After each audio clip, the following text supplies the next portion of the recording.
Bismillahirrahmanirrahim. Assalamu alaikum everyone. Welcome to back my another new blog. This is Mokta from Dhaka. কি অবস্থা সবাই কেমন আছেন?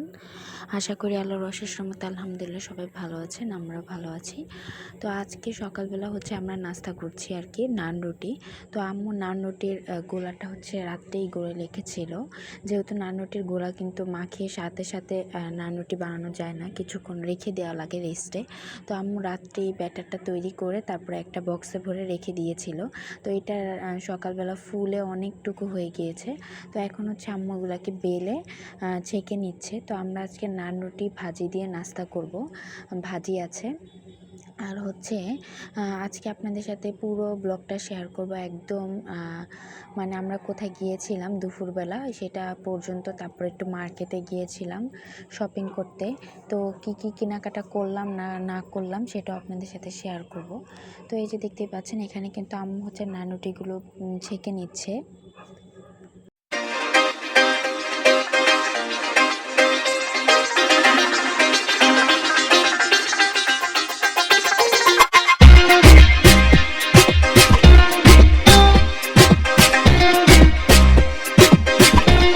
আম্মুর কিন্তু রুটি সেকা একদম কমপ্লিট। এখন আমরা রুটিগুলো খাবো। দেখতে পাচ্ছেন রুটিগুলো কতটা পরিমাণ নরম তুলতুলে হয়েছে, আমি আবার টিপ দিয়ে আপনাদেরকে দেখিয়ে দিচ্ছি।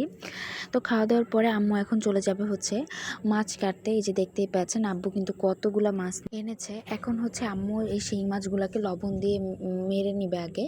তো এই যে লবণ দিয়ে রেখে গিয়ে আম্মু রুটি খেয়েছে, নান রুটি।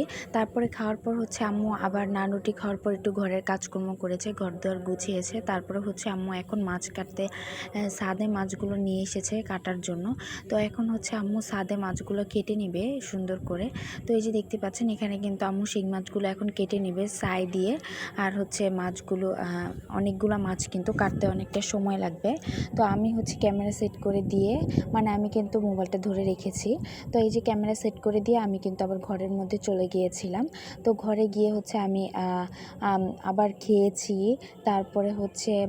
তারপরে গোসল করেছি। তারপরে আবার ছাদে চলে এসেছে আম্মুর কতটুকু মাছ কাটা হয়েছে এগুলো দেখতে।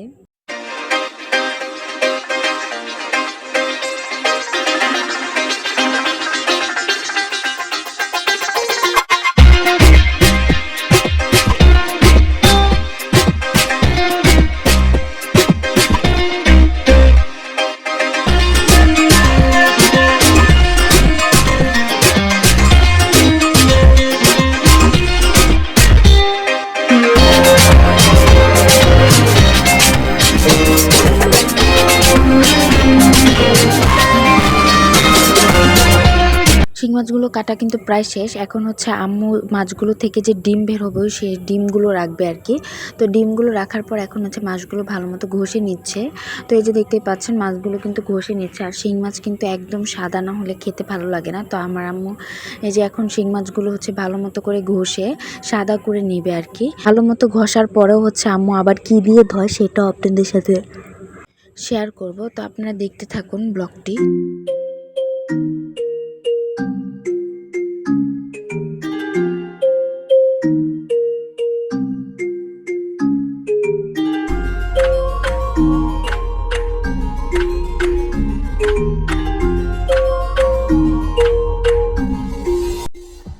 দেখতে পেয়েছেন মাছগুলো কি পরিমাণ সাদা হয়েছে। আর এদিকে দেখেন কাকের বাহার।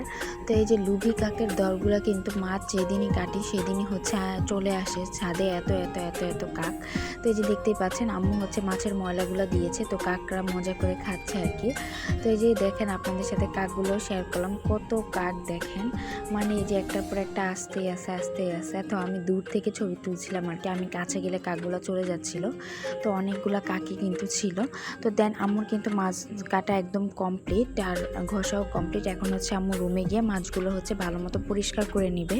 তো কি দিয়ে পরিষ্কার করছে সেটা আপনাদের সাথে শেয়ার করছি। তো এখানে হচ্ছে আম্মু হচ্ছে লবণ আর আটা দিয়ে নিবে। তো আটা দিলে কিন্তু মাছ হচ্ছে মানে অনেক পরিষ্কার হয়। যে কোনো মাছে আপনারা যদি আটা দিয়ে মাছটা পরিষ্কার করেন তাহলে কিন্তু খুবই মানে অনেক সাদা হয়ে যাবে মাছগুলা। আর সাদা মাছ করা কিন্তু মানে হচ্ছে আটা না দিলে অনেক কষ্ট হয়ে যেত আর কি। তো এই যে দেখতেই পাচ্ছেন আম্মু কিন্তু আটা লবণ দিয়ে মাছগুলোকে এখন কি পরিমাণভাবে ধুয়ে নেবে। তো অনেকবার খলিয়ে নেবে আর কি, 5 থেকে 7 বার 6 বার, মাঝে মাঝে 8 বার, মানে আম্মু অনেকবার মাছগুলো ধুয়ে নেবে যাতে কোনো গন্ধ না করে। তো মাছগুলো আটা দিয়ে ধোয়ার পর আম্মু কিন্তু 3 বার আটা নিয়ে তারপরে হচ্ছে লবণ দিয়ে ভালো মতো ধুয়ে নিয়েছে। তো এখন হচ্ছে আম্মু রান্না করে নেবে। তো রান্না করার জন্য এখানে হচ্ছে ফার্স্টে কড়াইতে পরিমাণ মতো রসুন কুচি, তারপরে হচ্ছে পেঁয়াজ কুচি দিয়ে ভালো মতো লালচা করে ভেজে কাঁচামরিচ দিয়ে দিবে। তো মাছগুলো হচ্ছে ভুনা করবে আর কি আলু দিয়ে। তো এই যে দেখতে পাচ্ছেন এখানে কিন্তু সামান্য জিরা দিয়ে দিল। তো জিরা দিয়ে দিয়েছে, তারপর হচ্ছে আম্মু আলু দিয়ে দিবে আর কি। আলুগুলো ভালো মতো কষিয়ে তারপর হচ্ছে ঝোল দিয়ে, তারপরে হলুদের গুঁড়া, মরিচের গুঁড়া, ধনিয়ার গুঁড়ার পরিমাণ মতো লবণ এগুলো দিয়ে কষিয়ে তারপরে কিন্তু আম্মু রান্নাটা করে ফেলবে।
রান্না কিন্তু প্রায় কমপ্লিট। এর মধ্যে দিয়ে হচ্ছে আমার আম্মু, তারপর হচ্ছে আমরা সবাই, মানে আমার আম্মু কিন্তু গোসল করে চলে এসেছে। তো আম্মু কিন্তু তরকারিটা উষ্ণ গরম পানি দিয়ে রান্না করছে আর কি। তো গরম পানি দিয়ে তরকারিটা রান্না করলে ভালো লাগে।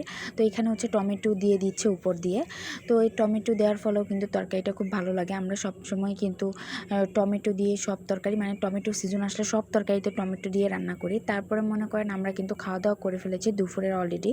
তারপরে হচ্ছে খাওয়া দাওয়া করার পরে আম্মু হচ্ছে বাইরে কিন্তু চাল রোদে দিয়েছিল আর কি। চালগুলো অনেক রোদে শুকাচ্ছিল আর কি। রোদে মানে শুকাচ্ছিল বলতে কি রোদে দিয়েছিল আর কি। তো একটু পরে পরে বৃষ্টি আসে, একটু পরে পরে বৃষ্টি আসে, তো ভালো মতো রোদ্রই লাগে না চালে। তো আজকে সামান্য রোদ উঠেছে তাই হচ্ছে আম্মু ভোরেই নিয়ে দিয়েছে আর কি।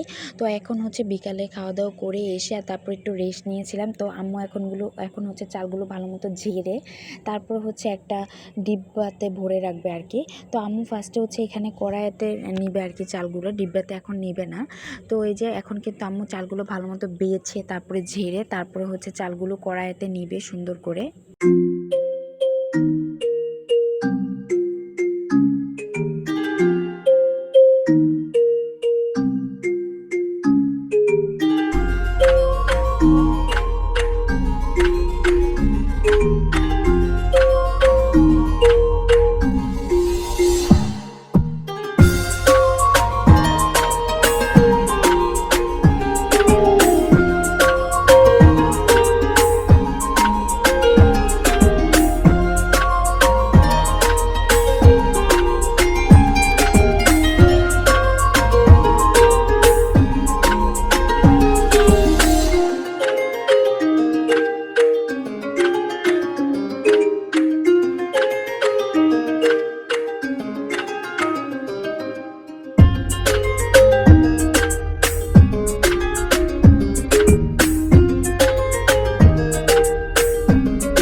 বাছার পর আম্মু এখানে হচ্ছে আম্মুর গাছগুলো দেখছিল।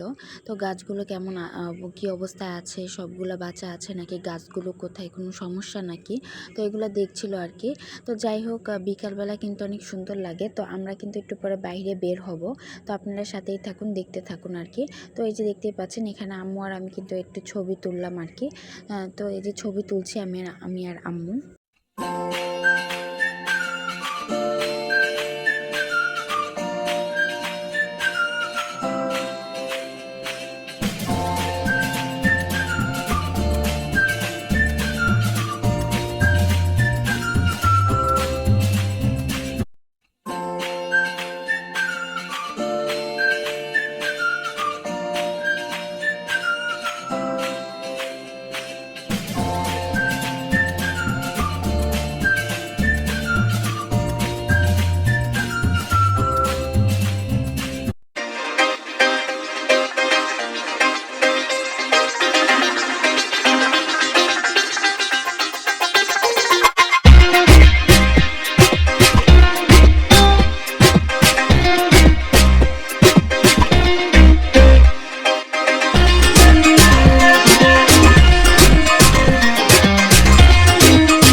এখানে হচ্ছে আম্মু কিন্তু ছাদ থেকে আবার কিছু আলু পাতা তুলে এনেছিল। তো এখন হচ্ছে আম্মু এগুলা ভর্তা বানাবে। তো আলু পাতার সাথে সামান্য শুটকি দিয়ে দিয়েছে আর কি, চেলা শুটকি। তো এই যে পেঁয়াজ কুচি, রসুন কুচি দিয়ে দিয়েছে। এখন হচ্ছে আম্মু এগুলো ভর্তা করবে আর কি। ভর্তা করে রেখে তারপর হচ্ছে আমরা একটু বাইরে যাব। তো উপরে এই যে কাঁচামরিচ দিয়ে দিয়েছে।